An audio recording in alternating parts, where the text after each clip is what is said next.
Hello everyone, welcome to India Buddy. आप सभी का स्वागत है आपके अपने चैनल इंडिया बडी में। स्टूडेंट्स, आप तो जानते हैं हमने महाराष्ट्र 10th बोर्ड के लिए पॉलिटिकल साइंस की सीरीज स्टार्ट की है जो सोशल स्टडीज का पार्ट है। तो आज जो हम चैप्टर देखने वाले हैं वो है chapter number 4, social and political movements. So इस चैप्टर में हम क्या क्या देखेंगे? इस चैप्टर में पहले हम देखेंगे कि मूवमेंट्स क्या होते हैं, साथ ही साथ हम देखेंगे उनके कैरेक्टरिस्टिक्स क्या होते हैं और कुछ इंपॉर्टेंट मूवमेंट्स एंड उसकी वजह के बारे में हम जानने वाले हैं। तो चलिए अब हम पेज बाय पेज इस चैप्टर को पूरा डिटेल में देखते हैं। तो जब हम इस चैप्टर को स्टार्ट करते हैं एंड आप देखते हो तो इसमें आपको कुछ एग्जाम्पल्स दिए हैं। तो यहाँ पे एग्जाम्पल्स के थ्रू पहले आप जाएंगे तो आपको यहाँ पे दिखेगा कि जब कभी भी गवर्नमेंट सेलेक्ट होता है या गवर्नमेंट को आप इलेक्ट करते हो तो वहां पे गवर्नमेंट को सिर्फ एक ही पर्टिकुलर इश्यू पे कॉन्सेंट्रेट नहीं करना होता, गवर्नमेंट को बहुत सारे इश्यूज देखने होते हैं। तो अगर आपको कोई एक इश्यू के ऊपर गवर्नमेंट की नजर लानी है, आप चाहते हो कि गवर्नमेंट इसके बारे में भी सोचे, तो वहां पे एक मूवमेंट चालू होता है। पहले आप एक प्रॉपर कम्युनिकेशन करते हो, अगर वो चीज प्रॉपरली नहीं हुई तब आप बेसिकली एक मूवमेंट करते हो। तो यहाँ पे क्या होता है कि यहाँ पे बोला जा रहा है कि पॉलिटिकल पार्टीज जो होती है वो एक्सपेक्ट करती है कि बहुत सारे प्रोग्राम्स रहेंगे जो ऑल सेक्शंस ऑफ सोसाइटी के लिए, मतलब जब आप इलेक्ट होने के पहले आप बोलते हो कि मैं ये काम करूंगा, मैं ये काम करूंगा, मैं ये काम करूंगा, तो वो आप हर एक सेक्शंस के लिए आप बताते हो कि आप क्या क्या काम करने वाले हो। तो मूवमेंट का मीनिंग यहाँ पे क्या हो जाएगा? मूवमेंट का मीनिंग होगा कि सिंपल आप गवर्नमेंट को अपने पॉइंट बताना चाहते हैं एंड गवर्नमेंट के ऊपर आप प्रेशर बना के कोई एक सोशल इशू सॉल्व करना चाहते हैं। क्या वो सोशल इशू ही रहेगा? नहीं, कोई भी टाइप का इशू है। अब मैंने बहुत ज्यादा पॉइंट्स यहाँ पे हाईलाइट किए हैं, तो इसका सिंपल मीनिंग होता है कि ये वो पॉइंट्स है जो आपके MCQs, fill in the blanks या बोर्ड आंसर लिखते समय आपको हमेशा याद रखने हैं। तो थोड़ा हम और ऊपर जाके इस साइड देखते हैं कि जो मूवमेंट है उसका क्या मीनिंग होता है। तो यहाँ पे इंपॉर्टेंट चीज बोला कि मूवमेंट बनता कैसे है, कि यहाँ पे बोला जा रहा है कि कुछ लोग हैं जो पर्टिकुलर इश्यूज पे फोकस करते हैं एंड फिर वो गवर्नमेंट को प्रेशराइज करने की कोशिश करते हैं, फिर धीरे धीरे वो फॉलोअप करते हैं, कंटिन्यूसली पब्लिक का ओपिनियन लेते हैं एंड प्रेशर करते हैं पॉलिटिकल पार्टीज पे एंड गवर्नमेंट पे। तो मूवमेंट का मतलब क्या हो गया? Organised activities is called movement. देखिए यहाँ पे एक आदमी मूवमेंट स्टार्ट तो करता है, जैसे आप देखेंगे जब भारत की आजादी का था या सत्याग्रह था, स्टार्ट तो गांधी जी ने किया, लेकिन फिर धीरे धीरे उसको एक ऑर्गेनाइज किया एंड प्लस लोग उसके साथ जुड़ते गए, लोगों का ओपिनियन आया, तो वो एक मूवमेंट हो गया। या आपने एक मूवमेंट देखा होगा जिसको हम बोलते हैं चिपको मूवमेंट, जिसमें आपने देखा था कि जब ट्रीज को कट कर रहे थे तो लोग जाके ट्रीज को हक कर लेते थे, उसको गले लगा लेते थे, तो जिसके कारण वो बोलते थे कि अगर आपको पेड़ काटना है तो आप हमें भी साथ में काट दीजिए। तो यहाँ पे क्या हुआ? यहाँ पे एक आदमी ने स्टार्ट किया, फिर दूसरे ने, तीसरे ने, फिर पूरा गांव ने चिपको मूवमेंट किया। तो यहाँ पे होता क्या कि लोगों की जो सोच होती है ना वो भी एक हो जाती है एक पर्टिकुलर इशू को लेके। तो ये एक बेनिफिट होता है कि मूवमेंट का, कि जहां पे आपको ऑर्गेनाइज्ड होना चाहिए मूवमेंट के लिए। फिर यहाँ पे बोला गया है कि जो leaders and the activist of the movement provide the necessary information about these issues to the government. This information is very useful for the government while making policies. मतलब होता क्या है कि जब कभी भी आप मूवमेंट के बारे में बात करते हो, आप मूवमेंट कर रहे हो, तो उसमें होगा क्या कि गवर्नमेंट आपको पूछेगा कि ठीक है क्या प्रॉब्लम है और क्या इसका थोड़ा बहुत आपको नॉलेज है। तो लोग जब वो इंफॉर्मेशन देते हैं कि हाँ ये प्रॉब्लम है because of this this this reason, तो इससे होता क्या कि गवर्नमेंट को भी बहुत अच्छा इंफॉर्मेशन मिलता है और फिर जब वो पॉलिसीज बनाएंगे तो उन सभी बात को पॉइंट में रख के उन्होंने उसके हिसाब से पॉलिसीज बनाते हैं। तो यहाँ पे एक चीज जो सबसे ज्यादा इंपॉर्टेंट है, सबको लगता है कि कहीं पे भी कुछ गलत हो रहा है बैठ जाओ मूवमेंट पे, या मुझे कुछ नहीं मिला तो मूवमेंट पे बैठ जाओ। देखिए, the right to protest is consider an important right in democracy. ठीक है, आपको राइट दिया और ये आपका अधिकार है, लेकिन उसको पेशेंटली एंड रिस्पॉन्सिबली करना चाहिए। कि ऐसा नहीं कि आप किसी भी चीज के लिए, कोई भी चीज आप गलत कर रहे हो उसके लिए भी आप बैठ जाओगे कि नहीं मेरा अधिकार है। नहीं, आपको इस चीज को भी ध्यान देना है। अगर आप ऐसा कुछ गलत करोगे तो गवर्नमेंट आपको बराबर सुनाएगा भी। अब दूसरी चीज है कि मूवमेंट होता क्या है, डेफिनेशंस क्या है, उसमें क्या क्या चीजें होनी चाहिए। तो पहला है वो कलेक्टिव एक्शन होना चाहिए एंड पीपल एक्टिव पार्टिसिपेशन होना चाहिए। कलेक्टिव होना चाहिए और लोग होने चाहिए। मैं अकेले सड़क पे बैठ के बोलूं कि मैं मूवमेंट कर रहा हूं तो नहीं, अगर मेरे साथ भी बहुत सारे लोग हैं जो चाहते हैं कि हाँ भाई यहाँ पे चेंजेस हो। जैसे आजादी की लड़ाई, गांधी जी ने सोचा कि चलो भारत आजाद होना चाहिए, तो क्या अकेले गांधी जी के कारण हुआ? नहीं, उनको बहुत ज्यादा लोगों ने सपोर्ट किया, तो ये एक मूवमेंट बन गया। फिर ब्रिटिश गवर्नमेंट ने भी समझ गए कि ये अब हमसे नहीं संभला जाएगा, तो उन्होंने लास्ट में गांधी जी और पूरे भारत के सामने घुटने टेक दिए। दूसरी चीज है कि जब कभी भी मूवमेंट हो तो वो इंटरेस्ट ऑफ पर्टिकुलर इश्यूज हो। ठीक है, मूवमेंट में हमेशा एक इंटरेस्ट होगा जहां पे जो एक पॉइंट कि लोगों का एक एम होता है कि हाँ ये चीज ठीक होनी चाहिए। फिर दूसरी चीज होती है कि उसमें पर्टिकुलर सोशल ऑब्जेक्टिव और फोकस्ड प्रॉब्लम होना चाहिए, कि ऐसा नहीं कि हम कहीं पे भी बैठ गए, तुम्हारा प्रॉब्लम क्या है, कौन सा पर्टिकुलर प्रॉब्लम सबसे ज़्यादा इंपॉर्टेंट है, वो सारी चीज़ें आपको बतानी पड़ती है। और एक इंपॉर्टेंट चीज़ है कि मूवमेंट हमेशा एक लीडरशिप में होता है, कि मूवमेंट में हमेशा एक लीडर होना चाहिए। A strong leadership makes movement effective. क्यों लीडरशिप लगता है कि आगे क्या प्रोग्राम करना है, कैसे कहाँ पे सबको मिलना है, तो सब लीडरशिप मैटर करता है। कहीं कहीं पे होता है क्या कि अगर लीडरशिप नहीं है और आप मूवमेंट कर रहे हो तो फिर वो आउट ऑफ कंट्रोल हो जाता है। तो एक स्ट्रॉन्ग लीडरशिप भी आपको होना चाहिए। फिर दूसरी चीज यहां पे बोला गया है कि without an organisation it becomes difficult to follow up. अब अक्सर आपने देखा होगा कि जब कभी भी मूवमेंट किया जाता है वहां पे ना कोई यूनियन आके बैठता है, जैसे किसान यूनियन हो या ट्रेड यूनियन हो, या अगर आप देखोगे फार्मर के यूनियंस हो, बहुत बहुत बहुत यूनियन। तो यहाँ पे होता क्या है कि एक ही झटके में बहुत ज्यादा लोग आ जाते हैं। तो इससे होता क्या है कि उनका जो बात है ना वो आप बहुत जल्दी, अगर मैं रोड पे बैठा हूं और मैं किसी चीज के ऊपर, जस्टिस करप्शन के ऊपर ही मान लीजिए मैं बोल रहा हूं कि यहाँ पे गलत हो रहा है, तो मेरी बात कोई सुनेगा, चांसेस है बहुत कम लोग सुनेंगे। लेकिन अगर मेरे साथ हजारों लोग रोड पे बैठ गए तो मीडिया कवरेज आएगा, बाकी सारे गवर्नमेंट का भी फोकस आएगा कि भाई इनकी प्रॉब्लम क्या है। तो ठीक उसी तरीके से आपको समझना है। तो यहाँ पे हजार लोग कैसे आएंगे कि अगर मैं खुद का यूनियन है जिसमें मैं लोगों को बोलूं नहीं ये गलत हो रहा है और सारे यूनियन के लोग मेरे साथ आ जाए। तो ये सभी चीजें है। People should feel connected to the issue that is undertaken by the movement. लोग कब आएंगे जब उनको कनेक्ट होगा। मैं आज अचानक आके मैं बैठूं और मैं बोलूं कि भाई इस देश में ये चीज गलत हो रही है, तो अगर लोग उससे कनेक्टेड ही नहीं तो लोग बोलेंगे कि भाई तुमको क्या प्रॉब्लम है। जैसे मैं बोल दूं कि यार ब्राजील में फॉरेस्ट कट रहे हैं, गलत हो रहा है, ठीक है, एक ग्लोबली पॉइंट से गलत है कि फॉरेस्ट कभी भी कटना नहीं चाहिए, लेकिन इंडिया के लोग बोलेंगे ठीक है वहां की गवर्नमेंट उसको देख लेगी, आप यहाँ पे क्यों बैठे हो।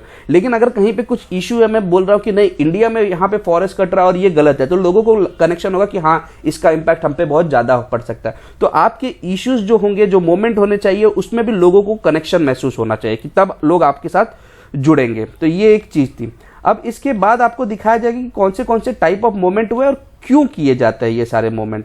तो सबसे पहली चीजें आपको यहां पे देखना पड़ा कि इंपॉर्टेंट मोमेंट्स क्या है। पहले मैं थोड़ा नीचे आपको स्क्रॉल कर देता हूं, पहले लेफ्ट हैंड साइड में जाएंगे। लेफ्ट हैंड साइड में आपको बोला है कि मूवमेंट जो है, समझो मुझे कोई एक नेशनल मूवमेंट करना है कि देश में करप्शन बहुत बढ़ गया। मान लीजिए मैं एक ऐसा मूवमेंट करना चाहता हूं कि करप्शन कम हो, तो अब मुझे लगता है कि ये पूरे देश के लिए होना चाहिए, तो हर गली हर मोहल्ले में निकलना चाहिए। लेकिन अगर ये चीज पॉसिबल नहीं है, क्या इस चीज के लिए मेरे को पहले सबसे बात करना पड़ेगा? नहीं, मैं अपने एरिया से भी स्टार्ट कर सकता हूं। फिर जब मीडिया कवरेज और लोगों को हमारी बात समझ में आएगी तो लोग भी जुड़ते चले जाएंगे। तो ठीक उसी तरीके से जैसे आपने देखा था आजादी की लड़ाई, गांधी जी ने कहीं और जाके बोला कि भाई हमें आजादी लड़नी चाहिए भारत के किसी एक पर्टिकुलर हिस्से में, तो ये बात दूसरे हिस्से तक भी पहुंच जाती है। फिर वहां पे भी जो सत्याग्रह था वो भी फॉलो होने लगा। तो होता क्या है कि जरूरी नहीं कि आप एक साथ हर जगह पे स्टार्ट करो, आपको बेसिकली मूवमेंट कहीं ना कहीं किसी ना किसी सेक्शन ऑफ सोसाइटी से स्टार्ट हो सकता है। फिर उसके बाद अगर हम जाके देखेंगे आगे कि यहां पे अपडेट दिया गया है, तो यहां पे ट्राइबल मूवमेंट्स के बारे में, इंपॉर्टेंट मूवमेंट्स इन इंडिया। तो पहला है ट्राइबल मूवमेंट्स। तो ट्राइबल मूवमेंट्स क्यों हुआ? यहां पे प्रॉब्लम था कि जब ब्रिटिश गवर्नमेंट थी, जो आदिवासी मूवमेंट जिसको हम बोलते हैं, जब ब्रिटिश गवर्नमेंट थी तो उन्होंने फॉरेस्ट पे बहुत कब्जा कर लिया था। तो फॉरेस्ट के जो भी रिसोर्सेस होते हैं, अभी जो ट्राइबल लोग हैं उनकी पूरी डिपेंडेंसी फॉरेस्ट के ऊपर ही होती है, वो वहीं से खाना लेंगे, वहीं से जो भी सामान उनको चाहिए वहां पे बनाते। तो ब्रिटिश गवर्नमेंट ने उस पर रोक कर दी थी। तो ये एक जो ट्राइबल लोग थे उनको बहुत ज्यादा तकलीफ हुई और इसके खिलाफ फिर मूवमेंट्स हुए, बहुत जगह पे मूवमेंट्स हुए। आपको बहुत ज्यादा मूवमेंट्स के नाम याद रखने, जैसे छोटा नागपुर में हुआ था। तो ये सभी चीजें आपको थोड़ी बहुत याद रखनी चाहिए। तो यहाँ पे मेन डिमांड क्या था ट्राइबल लोगों का कि राइट ओवर द फॉरेस्ट, कि यार फॉरेस्ट पे हमारा अधिकार है, हम फॉरेस्ट खत्म नहीं करें लेकिन फॉरेस्ट की चीजों को तो हम ले सकते हैं। कुछ फल है वहां पे या कुछ जो वुड्स है थोड़े बहुत जिसको हम खाना पकाने के लिए, वो हमको मिलना चाहिए। They should be allowed to collect the products of the forest and also should have a right to cultivate on the forest land। इनका ये डिमांड था कि भाई हमको फॉरेस्ट के कुछ सामान भी लेने को मिलना चाहिए, प्रोडक्ट जो फॉरेस्ट से मिलते हैं, प्लस जो थोड़ी बहुत जो जगह है फॉरेस्ट में जो खाली है वहां पे हम थोड़ा बहुत कल्टीवेशन भी कर सके, कि वहां पे खेती भी कर सकते। तो ये एक डिमांड चालू हुई थी जब ट्राइबल मूवमेंट्स हो रहे थे। उसके बाद फार्मर मूवमेंट्स भी इंडिया में बहुत ज्यादा हुए। फार्मर मूवमेंट्स में आपको पता होगा कि गांधी जी जो थे वो बेसिकली फार्मर मूवमेंट्स के कारण ही बहुत ज्यादा हाईलाइट में आए थे, क्योंकि उन्होंने सबसे पहले अगर आप देखोगे चंपारण का मूवमेंट्स, यहाँ पे सब जगह पे जाके उन्होंने देखा था कि क्या तकलीफ थी, तो जिसके कारण लोगों को लगा कि ये जो गांधी जी जो व्यक्ति है ये हमारी बात को समझ रहे हैं, और फिर लोग उनके साथ जुड़ते चले गए। तो फार्मर मूवमेंट्स महात्मा फुले के थ्रू से हुआ था, जस्टिस रानाडे के थ्रू हुआ था, महात्मा गांधी के थ्रू हुआ, बहुत ज्यादा मूवमेंट्स हुए। और धीरे धीरे आपने देखा होगा बहुत जगह पे ये चीजें हुई, फार्मर यूनियंस बनते गए, किसान यूनियंस बनते गए। फिर धीरे धीरे आफ्टर इंडिपेंडेंस भी हमने ग्रीन रेवोल्यूशन स्टार्ट किया। लेकिन ग्रीन रेवोल्यूशन में हुआ क्या? ग्रीन रेवोल्यूशन का मेन प्रॉब्लम ये हो गया कि जो ग्रीन रेवोल्यूशन था वो जो बड़े फार्मर्स थे उनको बहुत ज्यादा बेनिफिट दिया, लेकिन छोटे फार्मर्स को उतना बेनिफिट नहीं हुआ। तो फार्मर्स भी डिवाइड हो गए दो ग्रुप में, रिच एंड पुअर फार्मर्स।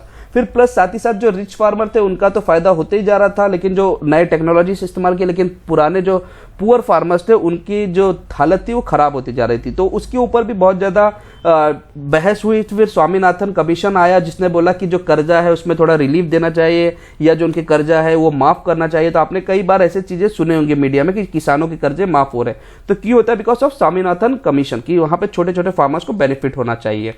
तो ये सारी चीजें आपको बताई गई है। उसके बाद बोला गया कि लेबर मूवमेंट्स हुए। लेबर मूवमेंट्स मतलब लेबर लोग के मूवमेंट्स। तो लेबर मूवमेंट का वजह क्या था? अब कई लोग सोचेंगे सर लेबर लोग क्यों मूवमेंट कर सकते हैं? देखिए, जब ग्लोबलाइजेशन स्टार्ट हुआ तो लेबर्स के ऊपर बहुत इफेक्ट हुआ। अनस्टेबल ऑफ एम्प्लॉयमेंट कंडीशन, उनको किसी भी कंडीशन में काम करने को बोला जाता है। कॉन्ट्रैक्ट लेबर्स हो या फाइनेंशियल इनसिक्योरिटीज हो, कि मतलब उनको पता नहीं आज पैसे मिल रहे हैं, कल हमको काम पे रखेंगे कि नहीं रखेंगे। Absence of legal protection for the workers, की वर्कर की प्रोटेक्शन के लिए भी होना चाहिए। अनलिमिटेड वर्किंग आवर्स, की आपको एक फिक्स आवर्स देना चाहिए कि भाई आप 8 घंटे की ड्यूटी करोगे या 6 घंटे की, आपको बोला जाता है बस आ जाओ काम करते रहो 2-2 दिन तक, 4-4 दिन तक। तो वो सारी चीजें थी। Insecurity at the work place, health hazard, की कहीं पे आप ऐसे जगह पे काम करो जिससे आपकी हेल्थ खराब हो। तो ये सभी चीज जो थी ना, फिर ये धीरे धीरे फार्मर्स के अंदर जो लेबर्स के अंदर बात है कि नहीं ये गलत हो रहा है, तो उन्होंने इस चीज के ऊपर भी मूवमेंट किया। फिर अगर आप देखोगे वुमेन्स के मूवमेंट भी आए थे। सावित्री बाई फुले जो हमेशा वुमेन के पॉइंट ऑफ व्यू से रहे। लेकिन एक क्वेश्चन जो सबसे इंपॉर्टेंट आता है और एक पॉइंट भी आता है कि वुमेन मूवमेंट में बहुत लोग सोचते थे कि औरतों के लिए सिर्फ औरतों ने खड़ा हुआ, नहीं, औरतों के पॉइंट ऑफ व्यू से सबसे पहले जो प्रोग्रेसिव मैन थे इंडिया के, मतलब जो समाज में जो मैन थे जिनको लगता है कि नहीं वुमेन की भी राइट होनी चाहिए, उन्होंने वुमेन मूवमेंट स्टार्ट किया। तो आपको ये चीज समझना होगा कि सावित्री बाई फुले जो बहुत अच्छे हैं, जिन्होंने बहुत अच्छे से वुमेन के लिए काम किया था, लेकिन उनको भी जो मोटिवेट किया था वो उनके हस्बैंड ज्योतिबा फुले ने किया था। तो यहाँ पे आपको एक चीज समझ में आना चाहिए कि जो प्रोग्रेसिव मैन थे उन्होंने जो वुमेन के लिए हमेशा राइट के लिए की, उसके बाद वुमेन्स भी उसमें ज्वाइन होते गए। तो यहाँ पे जो उनके डिमांड्स थे क्या थे? एलिमिनेट इनजस्टिस अगेंस्ट वुमेन था, एक्सप्लॉयटेशन के था, रिस्पेक्टफुल लाइफ देना चाहिए, सोशल लाइफ में होना चाहिए, डावरी सिस्टम्स और बाकी सारे सिस्टम्स को हटाया, रीमैरिज, विडो रीमैरिज होना चाहिए, एजुकेशन राइट होना चाहिए वुमेन का, vote to women, right to vote to women's होना चाहिए। ये सारी चीजें वुमेन्स को देते गए और ये बहुत अच्छा था। और ये हमारे कॉन्स्टिट्यूशन ने डायरेक्ट भी दे दिया। Constitution gave equal right to women in all the field. तो ये भारत में अगर आप देखोगे कि इंडिया में ही जब कॉन्स्टिट्यूशन बना तो मैन एंड वुमेन दोनों को राइट दिया। बहुत जगह पे ऐसा था कि सिर्फ मैन को राइट दिया गया, बहुत देशों में वुमेन को फाइट करना पड़ा। तो हमारा इंडिया इस सब मामले में बहुत ज्यादा अच्छा है। अब हम थोड़ा और आगे बढ़ के देखते हैं कि और क्या क्या चीजें। तो यहाँ पे बोला गया कि वुमेन ने सिर्फ अपने ही लिए नहीं फाइट किया, प्लस उन्होंने कंट्री के लिए भी फाइट किया, कि करप्शन के खिलाफ, कास्ट डिस्क्रिमिनेशन के खिलाफ है, रिलीजियस एक्सट्रीमिज्म के खिलाफ बताया है। और फिर उसके बाद यहाँ पे injustice against their own self भी आया है। तो ये सब चीजें बहुत ज्यादा इंपॉर्टेंट है। यहाँ पे एक नाम मैं और दूंगा क्योंकि अब एनवायरमेंट की बात आ रही है। यहाँ पे एक है डॉक्टर राजेंद्र सिंह, इनको बोला जाता है वाटर मैन ऑफ इंडिया। क्यों? क्योंकि उन्होंने वाटर रेवोल्यूशन इन राजस्थान लाया, पानी के ऊपर इन्होंने राजस्थान में बहुत ज्यादा काम किया। तो ये बहुत ज्यादा इंपॉर्टेंट चीज है। अब उसके बाद आता है कि एनवायरमेंट मूवमेंट। एनवायरमेंट मूवमेंट के लिए मैंने पहले ही आपको बताया, जैसे चिपको मूवमेंट था कि जहां पे लोग डाइवर्सिटी को बचाना चाहते थे, फॉरेस्ट को बचाना चाहते थे। तो डिफरेंट सोर्स ऑफ वाटर को, protection of forest, green belt, pollution of rivers, इन सभी चीज के ऊपर मूवमेंट्स होते रहते हैं। और ये बहुत अच्छी बात है कि अगर हम अपने एनवायरमेंट को नहीं बचा पाएंगे तो फिर बाद में ऐसा होगा कि हम खुद नहीं बच पाएंगे। तो जितने भी स्टूडेंट्स इस चीज को देख रहे हैं, आपको एनवायरमेंट को भी बचाना है। साथ ही साथ आया था कंज्यूमर मूवमेंट्स आया था। कंज्यूमर मूवमेंट्स क्यों आए थे? क्योंकि अगर कोई सामान में मिलावट करता है, आपको फ्रॉड वेट्स देता है, आपको बोलेगा ये सामान 1 किलो का है, लेकिन आप घर पे जाके उसको वजन कर रहे हो तो वो आधा किलो का है, तो ये सारी चीजें फ्रॉड है। तो इसके ऊपर भी गवर्नमेंट ने जब मूवमेंट्स हुए तो राइट्स आए, फिर गवर्नमेंट ने उसके ऊपर लॉ बनाया कि अगर कोई ऐसा करता है तो वो गलत है और फिर उसको सजा हो सकती है। तो कंज्यूमर का जो मूवमेंट था वो प्रोटेक्ट करता है consumer from such types of fraud. तो ये सारी चीजें जो हुई ये बहुत अच्छी हुई एंड जो लोग थे उनके पॉइंट ऑफ व्यू से था। तो स्टूडेंट्स आपने देखा होगा इस चैप्टर में जो सबसे ज्यादा इंपॉर्टेंट है वो है मूवमेंट के कॉज, कि मूवमेंट्स होते क्यों है, मूवमेंट क्या होता है वो चीज के बारे में बताया, उसके कैरेक्टरिस्टिक्स क्या होते हैं एंड उसके कॉज। लेकिन इसमें जो सबसे ज्यादा इंपॉर्टेंट चीज है कि आपको मूवमेंट को बहुत जिम्मेदारी, आप किसी भी चीज के लिए नहीं, कहीं पे कुछ गलत हो रहा है तब आपको मूवमेंट करना चाहिए। कहीं पे आप गलत और आप सोचोगे कि चलो मैं भी मूवमेंट करता हूं, मैं बचूंगा, तो नहीं, ये नहीं चलने वाला है। सो आई होप स्टूडेंट्स आपको ये वीडियो पसंद आया होगा। प्लीज इसको आप शेयर कर दीजिए, चैनल को आप सब्सक्राइब करके रखिए, आगे ऐसे ही और ज्यादा वीडियोस आने वाले हैं। So thank you very much for watching India Buddy. जय हिंद।